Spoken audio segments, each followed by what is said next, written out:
Alrighty, everyone. Welcome to the fifth session of DudaCon, and today we are talking about increasing the business value of website design.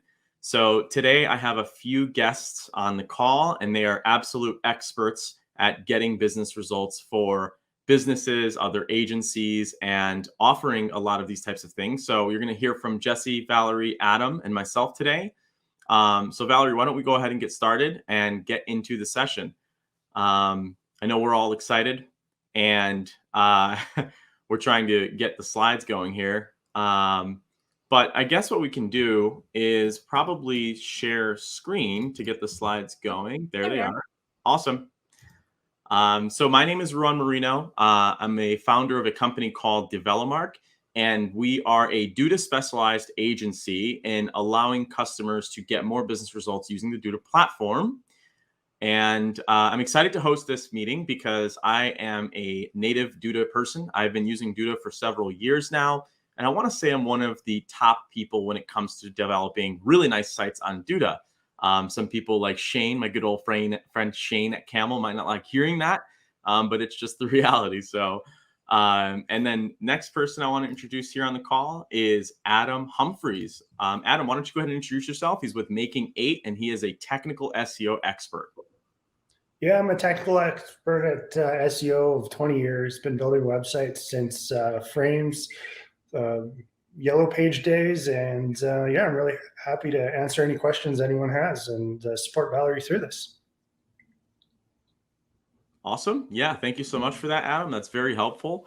And the next person I'd like to introduce is Jesse Lee Nichols. And so, Jesse, give us a little introduction about you and Media Junction, and then we'll go from there. Yeah, so Media Junction is an elite HubSpot partner. So I have been working for them for about a year now, but before that, for about the last 11 years, I've been working for HubSpot partner agencies. So specifically within website strategy and also design. So my background's in design. I've been doing it every which way, but now I'm really focused on the strategy and kind of, how that messaging and marketing piece kind of plays into how you build a website and why that's important. Awesome. And Jesse, it seems like you matched your hair with the color of the slides. So you're definitely I do what I can. You're definitely a leader in the design field there. And the last person I'd like to introduce is Valerie Craig, who was nice enough to actually design these slides. So Valerie, why don't you go ahead and introduce yourself and some of the awesome things you do at ActiveCampaign. Oh, thank you. And Jesse Lee, thanks for being on brand today. It's so incredible.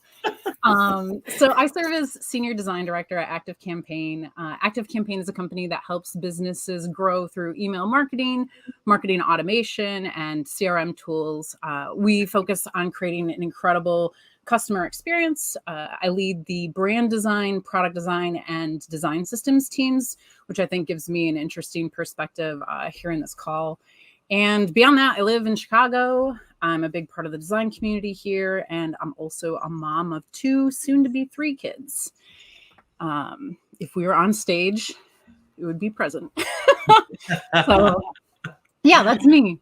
Awesome. Well, thank you so much for that information, Valerie. And so now we're going to talk about our agenda. And Valerie's going to take it from here. She's going to go through some of this awesome information and open up the room for any comments and questions. If you do have a question, feel free to leave it inside of the chat option, and we'll pull it up on the screen and answer those questions as they come. And I'd also love to know where everybody is tuning into. One of the most beautiful things about the Duda community is it's completely international. So I've met people from Australia, I've met people from India, I've met people all over the world. So let us know where you're tuning in from while Valerie starts going through the agenda. Excellent. Thank you so much, Rowan. So today, in the presentation portion of this session, we're going to talk about why web design is critical to growth, how the customer experience is everything, and the importance of leading with inclusivity and usability. So just to set the table before our conversation begins, in this conversation, the way that we're talking about a website is a collection of public customer-facing interlinked web pages that share the same domain. These can be created and maintained by an individual, by a group, by an organization, an agency, and they serve an endless variety of purposes, whether that's your e-commerce site, educational site, news sites, forums, social media, and so on. And web design is the form, structure, and layout that these web pages take on. This includes site assets such as imagery, video, your typography, your colors, and that lives alongside your customer journey and your messaging. Why do we create these? To communicate who you are, entice someone to purchase products, show how amazing your services are, invite them to join your community. And the goal is to create a cohesive and incredible experience with your website and ultimately your brand. So that being said, there are no rules that dictate the exact form that a website must take, only best practices. And those change and evolve as communications and technology changes and evolves. So pretty constantly. But we do know that in order to do this well, you need design. So we'll hop right in with why web design is critical to growth. Oftentimes, your website's the face of your brand. And what you want to do is instantly create credibility and establish trust with the customers coming to your site. Stanford took the time to put together some web credibility guidelines. They did this through research over 3 years, talking to 4,500 individuals. And within these 10 guidelines, they say, design your site so that it looks professional and is appropriate for your purpose. We find that people quickly evaluate a site by visual design alone. And when you're designing your site, you need to pay attention to layout, that imagery, consistency, and more. The visual design should also match the site's purpose, right? So if you're an interior design firm and you're trying to communicate an aesthetic, you might lead with big, beautiful photos. And if you're a sports equipment company trying to sell product, then you're probably going to lead with quick product imagery and checkouts, and the experiences could be totally different, and what you set up in that layout is totally different. By creating designed experiences, you're going to establish credibility with your customer. According to data from ActiveCampaign, we found that trustworthiness and transparency are among the top motivators when someone's engaging with a new brand. And quality is the perceived quality of your product or service. Quality website is the perceived quality of your product or service. It's really easy to differentiate a quality product or service when you're judging it quickly from the quality of the website. Consumers actually believe that this directly correlates with your business. So it's really important to have a good face when a customer is coming and interacting with you for the first time. And we know that well-designed experiences pay. Forrester research found that well-constructed user interfaces can increase conversion rates on your website by up to 200%. So that's just having a well-constructed website. And if you invest in better UX design, you can achieve conversion rates of up to 400%, which is pretty incredible. In a different Forrester study, they found that every dollar you invest in UX returns an average of $100 over time to the business. Businesses that invest in UX report lower customer acquisition and support costs while increasing customer retention and market share, which is pretty great. Exactly what we want, right? So this can be broken down into two different things: time and money.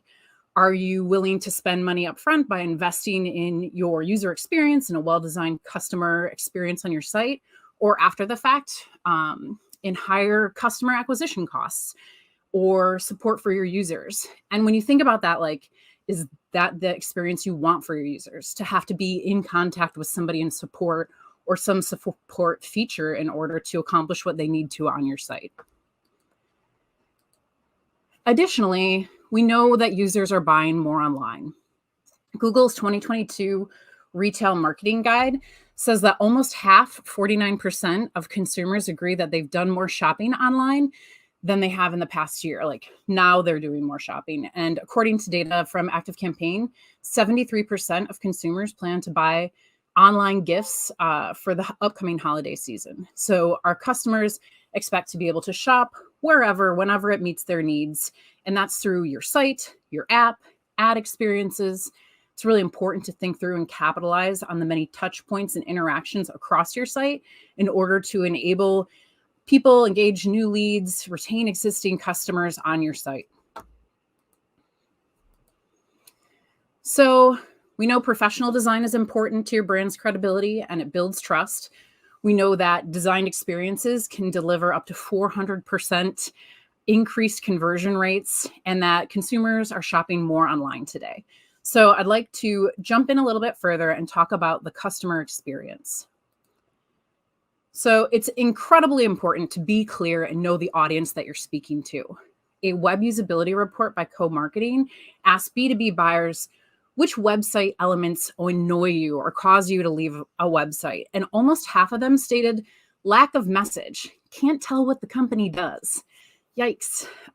Which again ties back to establishing credibility and trust immediately with your audience. 37% said poor design or navigation. And they went further to ask, could you indicate why a particular element annoyed you or caused you to leave? And they said, waste of my time, reduces credibility. So be sure to remove anything from your site that gets in the way of a smooth or efficient experience for customers. Just state what the company offers, the challenges you solve, and do so in a jargon-free way. Awesome. Valerie, I just want to open that one up on that slide. Yeah. If you could just go back one. I can. This is a question that I have for Adam Humphreys, and maybe Jesse can kind of jump in as well. So lack of messaging is a really, really important topic when it comes to design when you're trying to balance SEO. A lot of SEO technicians will put keywords in places of where that might instead be where a message could go. So I'd love to hear from Adam on how you actually balance design and SEO, because a headline might be a keyword when instead it could be a branded message. So I'd love to hear about how you kind of sprinkle that in throughout your websites and what your strategy is around that. So users are foremost, and more so, like, don't think about keywords, think about solving problems, think about the queries they're using to find your content and write to that style. Keywords are really an after effect of that. Google's going to find you. There's lots of tools around that too. Yeah. Awesome. Any tools you would recommend to the audience? ClearScope. 100%. Mm-hmm. Okay, yep. Cool. Maybe we'll add the tool recommendations after the call is done as well, because I'm definitely interested in that. We go back and forth in our company about H1 tags and whether they should be a branded slogan or the keyword and where those things are placed. So Jesse, any comment or feedback on that? Yeah, it's important to remember that your website serves your users and not you. So it's very, very easy to get super caught up in, okay, what internal business decisions am I solving by putting certain things on the website? That's great. But that's one of those things that really frustrate the user. So make it about them and their journey. And sometimes that really takes a little bit of doing from your end to get you out of your own shoes and your own objectives and getting that person that doesn't know you, that may be discovering you for the first time. So it's important to be user first. Awesome. Love it. Cool. Yeah. I just wanted to open that up really quick as I had a question. Oh my gosh, Jesse Lee, thank you so much. That set me up perfectly for the next slide, which is know their journey. What are your brand touch points? Like literally map them out so you can have awareness around the different ways and the different communications in which you're presenting to customers as they come to you. It'll help you identify what stage the users are at when they come to your site. And then help you know, are you meeting them where they are, speaking to them at their stage in that channel and able to create the right CTA for that moment. This is going to be critical to the design and messaging of your site. If you know your customer is seeking umbrellas, you're going to lead with umbrellas on your site, right? And if they're seeking a service like an electrician, you might lead with social proof and a contact number right up front. So knowing what they're coming at what stage to you for is going to be really important to the design and layout of your site. Once you know these touch points, you can also optimize them. How customers connect with you, how they're invited to join your community, sign up for your newsletter. Many of these can be personalized and automated, freeing you up to focus on the other aspects of your business. Some other information about ActiveCampaign, focuses on automations, and we asked customers how automations work for them, and they said that using these help them spend more time directly talking with their customers because they've automated and saved time with their business. So if you don't know, ask for feedback directly from your customers. Look at your analytics. You're going to need data and these types of tools in order to design an experience that's right for your audience. Another thing I want to quickly touch on is don't overlook mobile. Mobile accounts for approximately half of web traffic right now. And in fact, in the second quarter of 2022, mobile devices, not including tablets, generated 58.99% of global website traffic. So no matter what, somebody is going to be experiencing your site from a mobile experience. And Google Consumer Insights tell us that 61% of online purchases are made from a smartphone. So it's really important to consider mobile when building your site as well. And no matter what, you're going to have to optimize for speed. Deloitte Digital found that a mere 0.1 second change in load time can influence every step of that customer journey, ultimately increasing conversion rates. In their study, they found that conversion rates grew by 8.4% for retail customers and 10.1% for travel sites on average. With just a 0.1 second speed improvement, they observed retail customers spent almost 10% more and luxury consumers engaged more with an increased page view by 8%. So that's pretty impactful, literally, to the cost of your business. Design plays a huge part of this, from what you include on the page to the size of the images on your page. Images often are the largest contributor to overall page size. And this can slow your pages down and literally be expensive to load. Make sure to apply the latest image optimization and responsive image techniques in order to have high quality imagery, but also a fast user experience. You can go ahead. No, I was just going to say, Valerie, and that's such a good point. And I want to pause here for just a couple seconds, just so we can get some feedback from some of the great experts on the call. So the first comment I have about this is when you're designing and you're planning around an experience and you want to keep page speed in mind, but you also want to use high quality media that the customer may have, such as photos and videos and embedded content that may slow down the site and give us that core web vitals issue that I know Adam hates. Tell me a little bit about, I'd like to hear from each of you of how you would plan around a media budget or an asset budget of, what to include on a site when you're focusing on page speed, but not sacrificing the design too well, or too much, I would say. So, Valerie, do you mind starting with that? How would you kind of plan around speed while also keeping design in mind? I mean, I don't think that you have to sacrifice design at all, right? Like if it's a well thought out designed experience and you know your customer journey, just as I had said before, perhaps the important thing is showing big, beautiful images because you're trying to communicate and influence a certain audience. That's okay. I also know that it depends on where your audience is. We know that West Coasters are a little bit more willing to wait longer for pages to load in order to experience a site versus East Coasters. So I think it's just knowing your audience. And I actually don't think that you need to sacrifice. You just have to make the right choices for your brand to influence them in that moment. Great answer. Love that. Adam, what would you say about that? How do you focus on design without sacrificing speed? Well, since 2010, it's been a ranking factor, and more so in the last few years. But it bottoms down to the end user. What is their user experience? How fast is it loading to them? If you've got a lot of rural users that are on 3G connections, forget it. You better have it fast loading. And that's what it boils down to. Know your audience and use compressed images like WebP. You do that, you're good.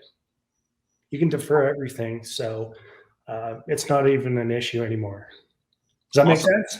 Yeah, that totally makes sense. I'm probably talking a bit of technical jargon speaking of, but it's okay. The audience yeah. The audience is technical, so get technical, I think. And that's a great comment, Adam. I appreciate that. And Jesse, what would you say? How would you design without sacrificing speed? Yeah, so I think it's a matter of where you put things. So I know video is a huge thing that we are always a massive proponent of. We know that really increases conversions, but it's very weighty for your website.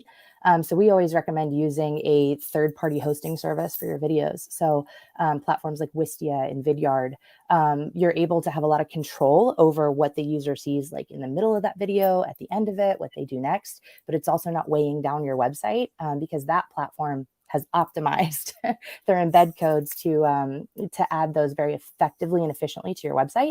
And then I think too, I know for me, whenever I'm in doubt about a piece like that, I use the free tools that are available to you. So things like pagespeed.web.dev, that's a tool from Google. You can plug in your URL and Google will spit back out a report that says, hey, this is what's wrong. Fix these particular things. And that's very helpful. Love it. Absolutely love it. Another thing to say is that with videos, you can put up a still image. People are going to click on it. It'll load the video. You won't have to sacrifice any page speed at all. It makes zero difference. Awesome. And Jesse, the audience is asking a little bit about some of the third-party video tools you mentioned. Valerie, I would love to know some tools that you would recommend as well to compress media files, images, some of the things that you've used. The video tools I mentioned were Wistia and also Vidyard. Yeah, those are great. We use Wistia for our site and ActiveCampaign as well. Another thing that I want to mention that I'd spoke about with Adam previously is knowing that Google is mobile first when they're evaluating your site. So they're actually looking at your 4G slow or your 3G fast load time in order to establish the web, your core web vitals in order to rank your site. So it's going to be really important when Google's looking and evaluating you. Love it. Awesome. Thanks, guys.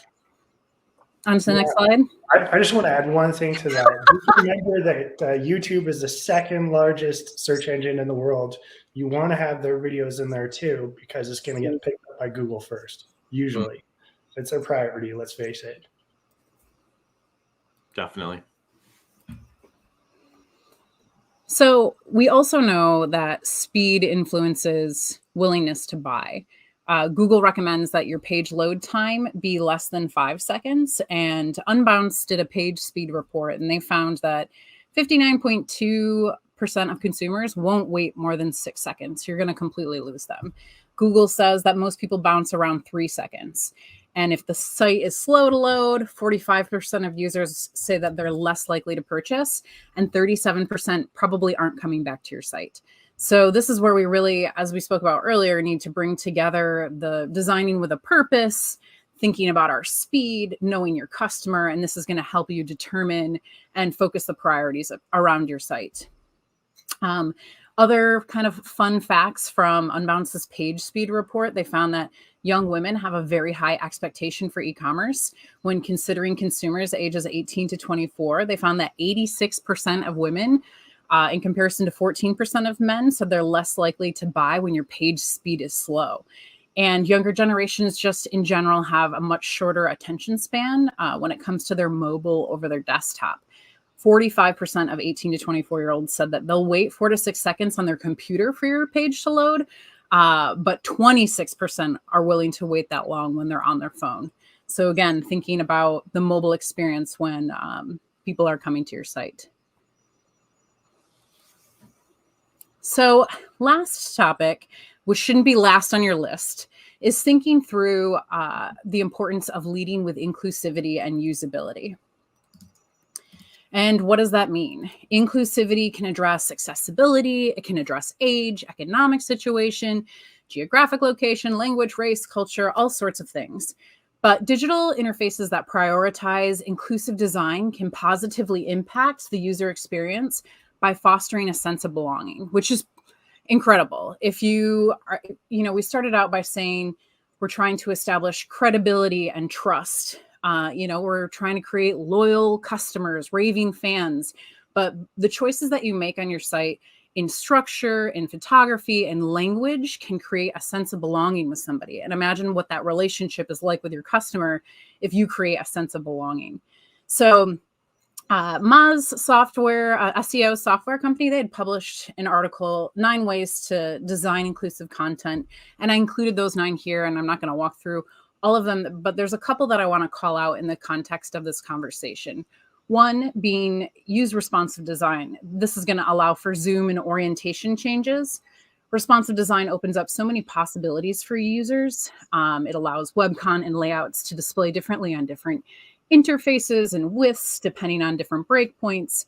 And sometimes developers have a tendency to lock orientation or turn off zoom. And these are basic tools that we all need from time to time. So it's important to think through enabling them instead of disabling them and creating experiences that accommodate your responsive design. again, because they're going to be looking at your site from mobile too. So it's not just a desktop experience. Additionally, check your color scheme. Common color choices, such as buttons that are red or green, can create content that's inaccessible to people with color blindness. And that accounts for 13 million Americans and 350 million people worldwide, which is a huge number of customers or potential customers. And high contrast isn't just for those with visibility challenges. It accommodates those viewing screens in a bright light too. So if you're in a situation, you're on the beach and you're trying to purchase a product, you're going to want to be able to zoom in and have that high contrast experience so that you can use the site.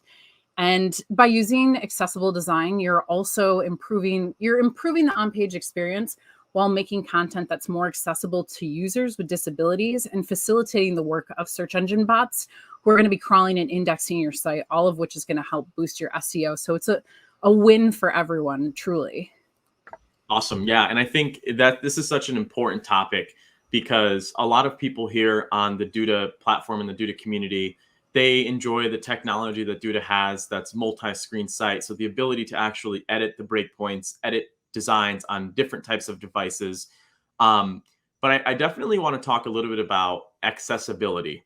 It's definitely on Google's radar when it comes to search engine optimization, as you said, Valerie. And I want to talk a little bit about what can the viewers of today's session get out of this on something actionable they can do right away to make their websites more accessible. So there are tools like the ADA widget and accessibility widgets that you can use, but that doesn't solve the entire problem. So I'd love to hear, Valerie, from you on what's a good accessible color palette. I know there's so many different colors that you can use for a website, but what is a good starting point for a business or an agency to use for their websites with a color palette? And then I'd love to hear from the other participants as well as some of the accessibility tips that they would give a new website builder or an agency that's building client websites right now. Black and white. No, I'm just kidding. I don't think that you need to compromise. It's important for a brand to have remarkable colors that are memorable. You don't want to have a rainbow, otherwise no one's going to be able to recall your brand. But I do think that contrast is the most important thing. So experiment, make sure that it's high contrast, try it out in different environments and settings. And then run it through an accessibility tester and make sure that it's working for you. I definitely don't think you have to be limited in any way. It's just how you use the colors and where you're introducing them. Interesting. And any advice on tools that people can use to actually give them guidance of how to use the colors? Like, is there a brand kit tool online that you would recommend? That's a great. I don't have one. Does anyone else have one? A brand kit tool? Yeah. So one thing I use all the time is a website called color.review. So that contrast piece is especially important when you're talking about like buttons, when you have white text on top of another color. That's usually when I find that it's in question. But that website will allow you to put in a foreground color and a background color, and it will let you know if that's like acceptable, give you a rating, whether it's like a AAA or a AA to let you know, hey, this is like super great. Hey, you're getting kind of into question. So that usually helps me kind of check myself when it comes to that. From a design perspective too, I would just say there's a lot of plugins. Like we use Figma, which is very much in the news today. And there are there are a number of plugins that you can have this be part of your work environment in order to test. Yeah, there's web.dev/measure. We've mentioned that a couple times. I use it for every single site I look at right away because it shows you whether or not your colors are working or not. So, I mean, you're going to get your page speed right away. You're going to get your contrasts. The biggest thing I would say is like, don't talk yourself out of a sale. Know your audience, who, why, when, where, and how, and really focus on them with your call to actions. Don't talk yourself out of a sale. Put that button with them, have it scroll down with them. Boom, sell, don't overthink it. Awesome. Those are some really great points. And it seems like we got a few free tools. Everybody loves free tools.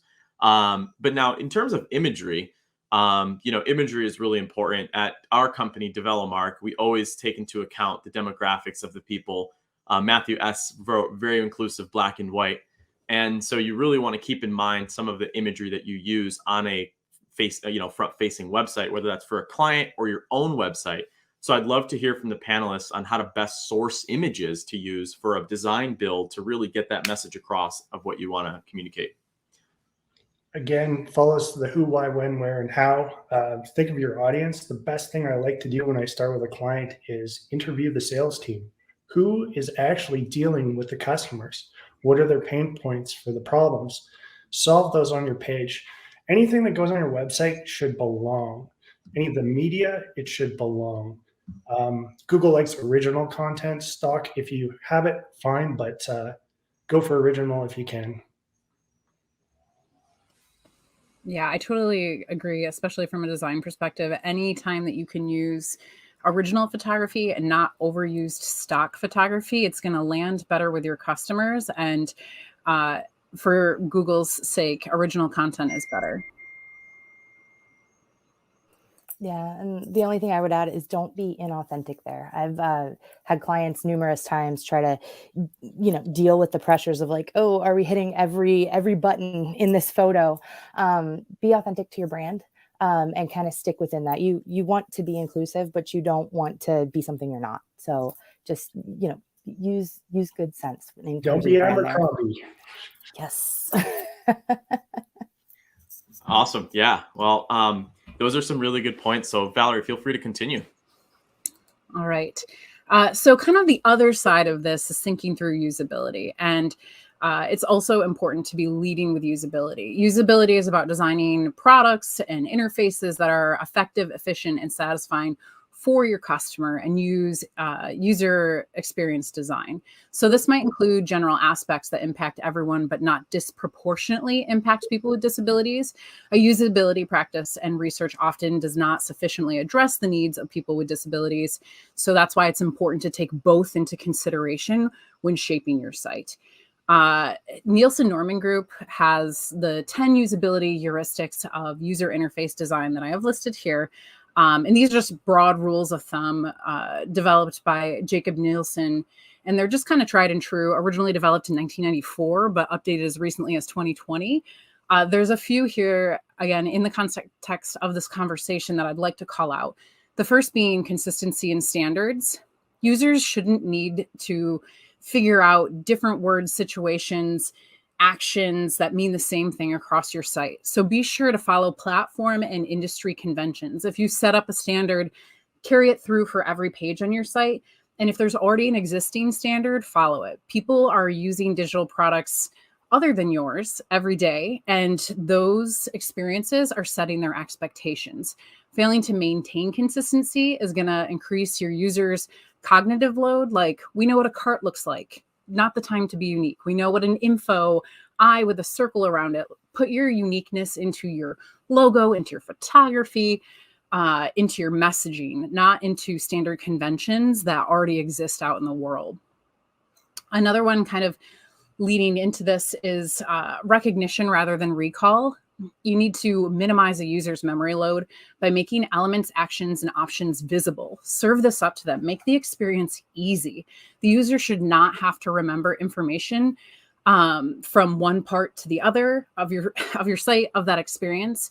Information used within your design should be visible and easily retrievable when needed. Humans, we have a short-term memory, and interfaces that promote recognition and reduce the cognitive load makes it easier for users to get what they need from your site, which is ultimately what we want. And last one that I'm going to call out here is aesthetic and minimalist design, which is not just black and white, simple design, but thinking through that your interface doesn't need to contain information that's irrelevant or rarely needed. Kind of what Jesse Lee just said about creating photography that has every button from your website on the screen in the background. You don't always need to do that. We have a tendency to want to think for everyone instead of our intended audience. And extra information in an interface competes with the relevant information. So make sure that you're keeping that content and that visual design focused on the essentials, and ensure that visual elements of the interface support the goals of the customer or user that has come to your site. Awesome. And I think a few of us have some comments about this slide specifically, so we'll go through each of the panelists here. But we talk a lot about consistency and standards, right? We expect the website to have a form, a button, the shopping cart looks pretty similar across all sites. I'd love to know when you guys think is the right time to try something unique. When do you feel it's the right time to try to innovate something in design or user experience or even like a basic website? When would you say is a perfect opportunity for you to innovate, if you innovate at all in any form of design or something like that? For me, I think that's when a friction point in terms of, your users using your website. So usually it's those conversion points. When a friction point is not operating the way you thought it would, you need to dig into why. And that's when you can start to change things up. So that's when you start to do things like A/B testing, right? We start to change the forms on the field. We start to change the color of the button, the language on the button. But it always starts with those friction points. It all goes back to the communication with the customer, knowing your audience, the who, why, when, where, and how. What are their biggest pain points? And put those right in the top, answer their questions right away, overcome their objections, and close them. Make sure that your call to action buttons are the most dominant thing on the page. And don't talk yourself out of the sale, and do not keyword stuff. Synonyms are okay. I would say too, I would say anytime. I think I'm just a forever optimist where I'm like, A/B test everything. If you have a hypothesis, try it out for a week and see what happens. Even if it is performing really well and you think that there's an opportunity there, I would encourage you to try it out and see what your customers say, as long as you're willing to take that risk or have a little bit of risk in what you're doing. Yeah, there's this myth in SEO that you have to put long form content. That is absolutely a myth. Google's put out rich snippets for a reason. They want succinct. We're a limited attention span audience, and we want instant gratification. Say it up front, get the answers out, and close them. That's sales. And if they want to find more information, put it in an index, get them to the answers right away. That is good design. Awesome. And we got a comment here that, Adam, you just mentioned is pretty relevant. That's why I'm going to bring up this comment. So Joanna Weeks said, for the homepage design, is there an industry standard in page length or having too much content on the homepage? Now, keep in mind, before we answer this question, that the reason why Joanna asked this question is generally in search engine optimization, which always includes a website or YouTube video. You should have a lot of text targeting several keywords on the homepage. So I'd love to know your guys' thoughts on this, of whether you should have a short homepage or a long homepage, and what you believe the industry standard should be. I'll let you guys answer first, and then I'll answer. I'm the SEO of the room here, so.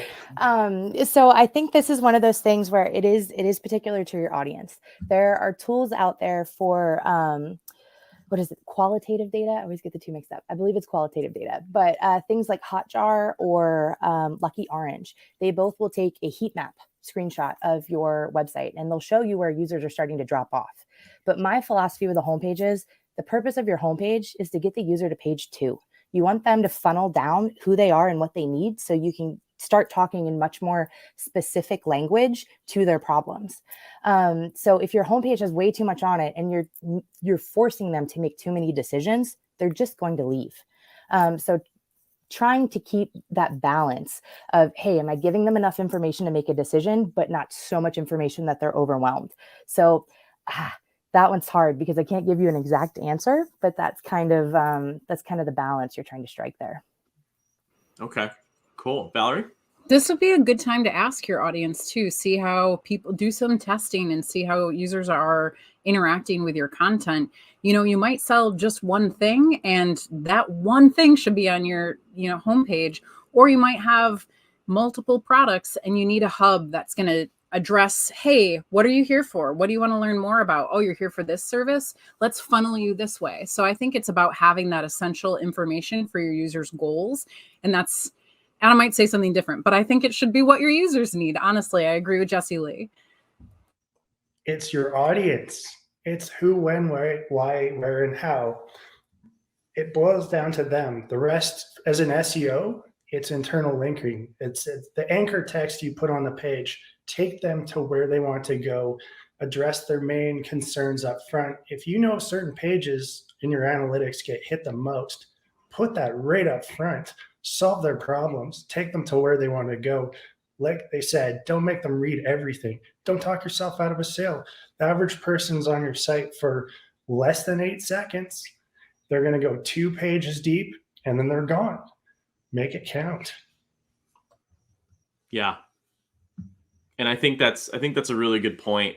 Several studies include, most of the conversions come from people who visit multiple pages on a website, generally speaking. So I think it's a really good idea to get them onto the next actual page, kind of like a ClickFunnels type of thing where you're focusing on one product or service and you're bringing them down a funnel. There's a really popular e-commerce company. It's called Bolt, where they've actually taken this entire philosophy of just selling one product on one page and just one click checkout, which they've been very successful at doing that with e-commerce. So Valerie, it was very interesting to hear your point, especially with females where they have a higher expectation of an e-commerce process. They don't feel like dealing with a bad experience. I'm the same way, right? And I think it's really important that we kind of talk about that. So thanks everyone for sharing there.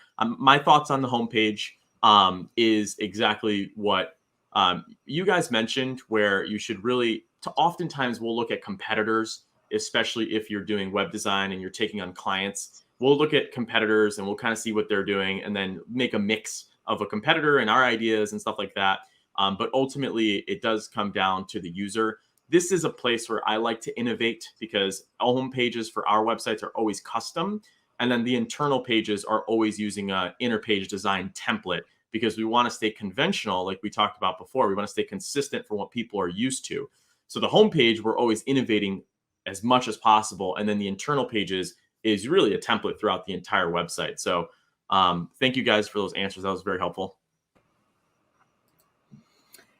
So my next slide, I feel that we've touched on all of these things, but they're so important and it's such a huge topic that it's worth addressing again. And that's Google's going to reward a great user experience. I think this is what we've all said multiple times on this session, is that if you follow Google's image and video or their quality guidelines, they're going to reward you with a higher ranking.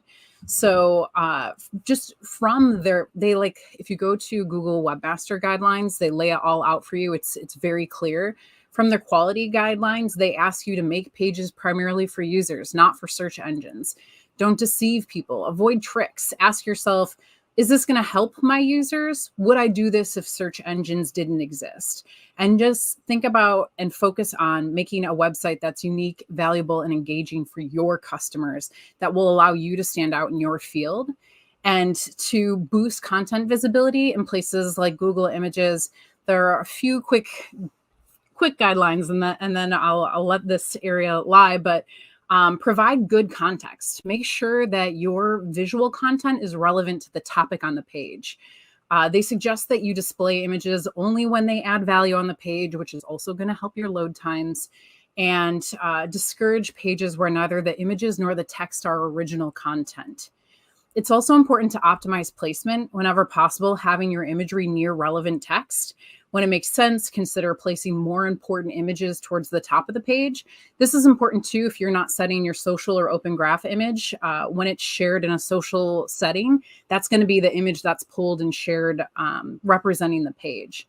And lastly, don't ever embed important text into images for so many reasons. And embedding text in images is important if you put important elements like page headings or menu items in an image, they can't be read by a reader for accessibility purposes. Google can't read them. They cannot be translated. Not to mention, in a responsive environment, you can't control the size and legibility of that text. So to ensure maximum accessibility for that content, keep it in HTML, provide alt tag for all of your images. And the positive thing here is that Google's going to reward that. You're creating a great user experience that's accessible, and Google's going to rank you higher for it. Awesome. I love it. And I think user experience is one of those things that Google is definitely looking more into. If anybody in here has had the pleasure of moving a Google Analytics account into a Google Analytics 4 account, you may have noticed that the bounce rate metric is now called engagement. And so Google is looking at everything that the users are doing through your websites.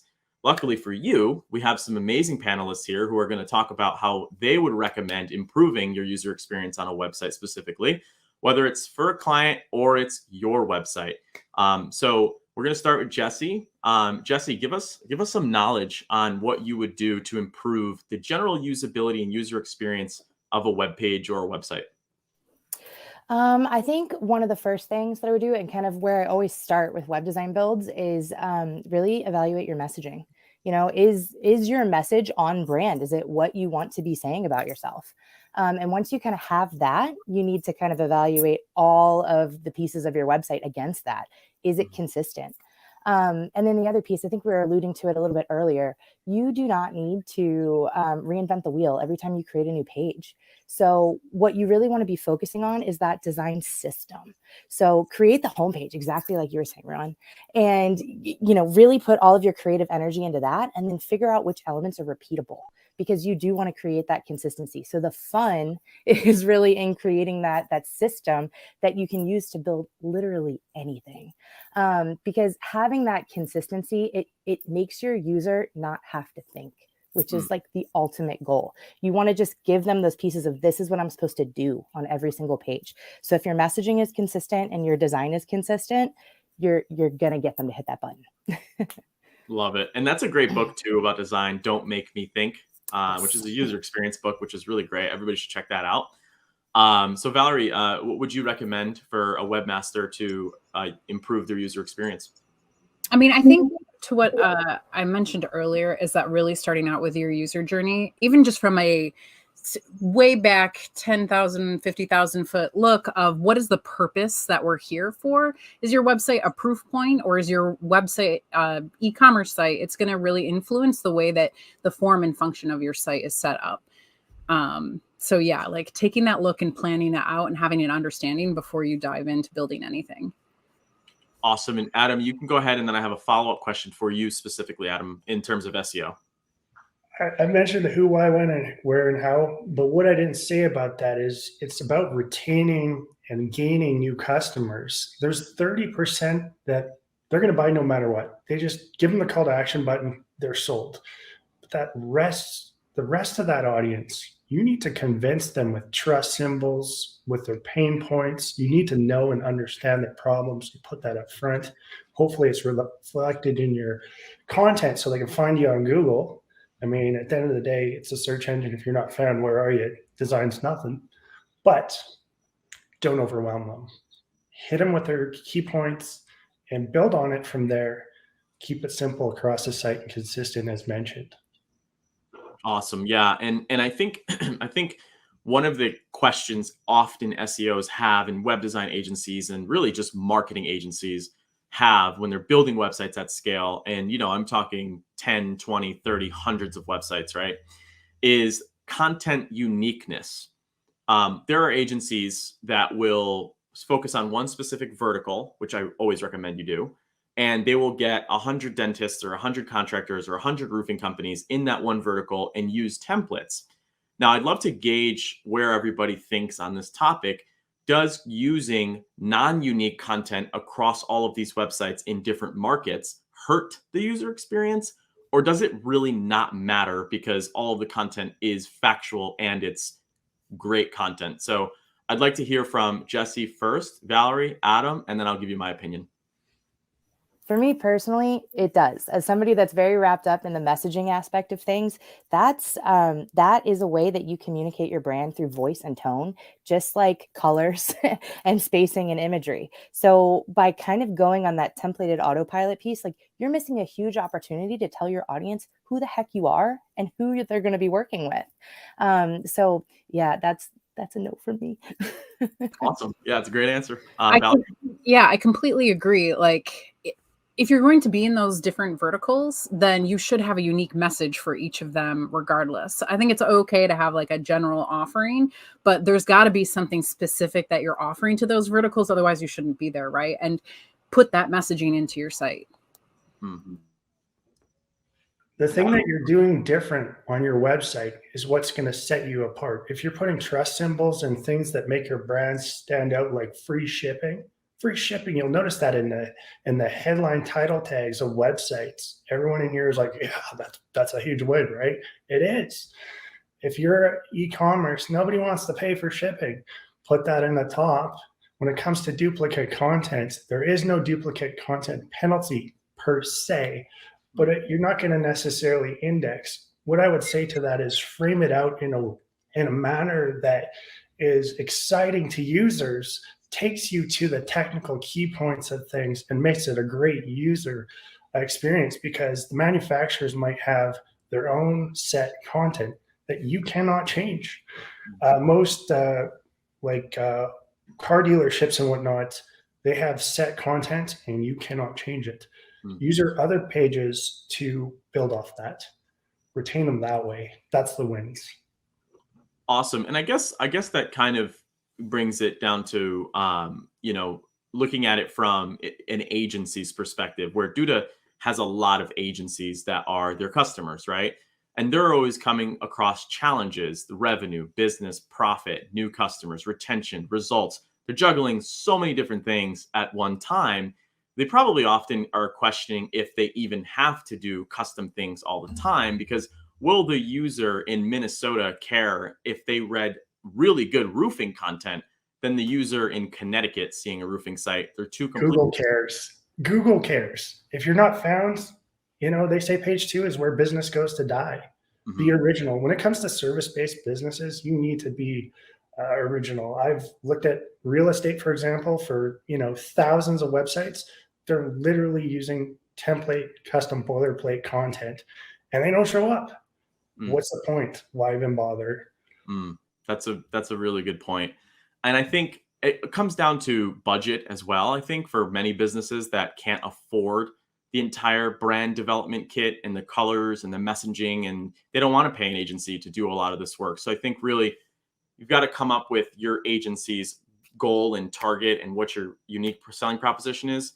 Because if it's a solution for a roofing website and that expectation is set very clearly, listen, this content is from our agency, it's not unique, and you may rank with it. You're not really selling the SEO, you're kind of just selling the site. Just be clear with that. We've seen websites on thousands of different websites with the same exact text, all ranking number 1 on Google. So it comes down to ultimately the custom creativity, like we said, having a nice blend of that, but then also not trying to reinvent the wheel, because how many times can you rewrite about roof repair? I mean, it's the same topic over and over and over again. So use what's working, put your brand in it, and make it a little bit custom. But many times agencies will often ask, if I create 10 pages for these different towns and all of the text are the same, is Google going to penalize me? So I'd love to hear your guys' thoughts about duplicate content in general. And Adam, it seemed like you have a lot of thoughts about that. So I agree with Adam. I actually think if you just take the time, your example was roofing in different cities. Like a roofing company in Minnesota probably has different goals and needs than a roofing company in Miami, right? Like it's pretty easy. And if you're selling yourself to a specific city, like I'm Chicago's best roofer, talk about why it's important to build that relationship with your company and your customer.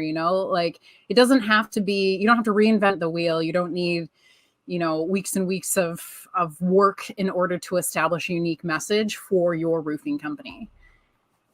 Yeah. In terms of that agency perspective, your value lies within your process. So if your processes are like hands down, completely repeatable and ironclad, you're going to have time for the creative and the energy to put in those things to truly make it different and unique every single time, because your process isn't going to change. You're relying on that. So everybody in the design space that I've always worked with is like, templates, that sounds terrible. Templates allow you to be more creative, and process is the same way. So I'm fully in the unique content camp for sure.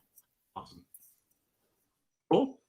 Yeah, at the end of the day, when it comes to duplicate content, you can customize anything, but be personable. You're a person. You're selling yourself. You're selling your business. What are you going to do, even in your template and design, to set yourself apart? It's not all about ranking. If you have a high bounce rate and everyone's leaving, it doesn't matter where you rank. Number 1 rankings, you won't stay there forever. I'll tell you that right now. Google is looking at your behavior. For that specific query, though, not just bounce rate in general. That is not a ranking factor. It's how they behave for that specific query. Solve their problems. Be very specific. That's how you win. Love it. Awesome answer. So just as a recap summary cheat sheet, if you're going to take anything from the conversation today, a few bullets here to just consider and bring with you is that web design is critical to growth. Design your site so it looks professional and is appropriate for your purpose and for your audience. Better UX design can achieve conversion rates of up to 400%, which I think is a really important point when people are saying, let's just duplicate this template. There is an opportunity here to really drive conversion rates up if you spend the time focusing on your UX. Almost half of customers agree they're shopping more online today than they were previously. So our presence there is very important to that shopping experience. Our customer experience is everything, knowing your audience and your brand touch points. And if your audience doesn't understand immediately from your site what it is you do, about half of them are going to bounce. Consider mobile always, as it's about 60% of traffic right now, and optimizing for speed because it can lead to higher conversion and engagement rates. And always lead with inclusivity and usability. Digital interfaces that prioritize inclusive design can positively impact the user and create a sense of belonging, which is incredible and powerful when it comes to a site that you could do something like that and have that type of interaction. Make sure you're keeping your content and visual design focused on the essentials in order to avoid taking away from the important information you want to communicate. And remember that Google's going to reward, accessible design practices. It's going to allow them to find, index, and rank your site and do so while you are focusing on your user. So this is just, if you were to screenshot anything, this is the last slide that I'll give you. Awesome. Yeah, and there's a few questions that I think we should address here inside of the comments section. If you have comments on it right now or questions, please feel free to drop them. We'd love to answer them. One of the question was, what was the UX book that Ruan mentioned? It's called Don't Make Me Think. It's basically the design and user experience philosophy around the user. And Jesse put up a really good point, not about yourself. Because many times when we're doing things, it's easy to think about ourselves and put ourselves forward, but it really should be the user. And then D-Dub asks, don't you think people really focus on mobile experience? We've got about 3 minutes left, and don't hop off. Please do not hop off, because the next session will be starting right after the session. There won't be a different link or anything like that. So I'd love to hear your thoughts on mobile experience. I'm still a big desktop person. I see most of our local clients have like about a 50-50 split. So we really focus in on both. But Jesse, I'd love to start with you and then kind of go down the ladder here. Yeah, so my answer here is it depends. You need to take a look at your analytics. So there's oftentimes we have clients where we have started mobile first, where we design in mobile before we hit desktop, because 80% of their users are on mobile, if it's like a fitness facility or something like that. But sometimes in more of that B2B space, nobody's using mobile. You need to have a responsive website to make sure that the site is going to come up on mobile. So Google is seeing that you are paying attention to it, but you really need to do whatever your users dictate. It's not a choice. It's a look at your data and then figure out what your users need. Google's mobile first. It's a Google first, mobile first index. If you don't do your site and design for different breakpoints, you're doing it wrong. You need to think about what devices they're on and how it looks. You're going to convert a lot more based on the experience they have on each device. So while the data might say, oh, we don't convert on mobile, is their experience bad? Look at other metrics. What does your customer think? The best money you've ever spent is giving them $20 and say, hey, go through my website. What do you think? Awesome answer, Adam. Valerie? As we led in the beginning of this conversation, to establish credibility and trust with your customers, they need to be able to come and understand your website immediately. So understand that no matter what, if 60% of web traffic is coming from mobile, somebody from mobile is going to be looking at your site. And if you want to create that relationship immediately, you need to be able to be there and accommodate them in that space. Awesome. My favorite part about mobile is they can call you right away, and that's the best lead you can get. So everyone, thank you so much for being participants inside of today's panel. We were very excited to host you. And so everybody, please do not get off. The next session is starting here shortly. So nice to meet you, everyone. Jesse, Adam, and Valerie, thank you so much for jumping on board, and I appreciate your time.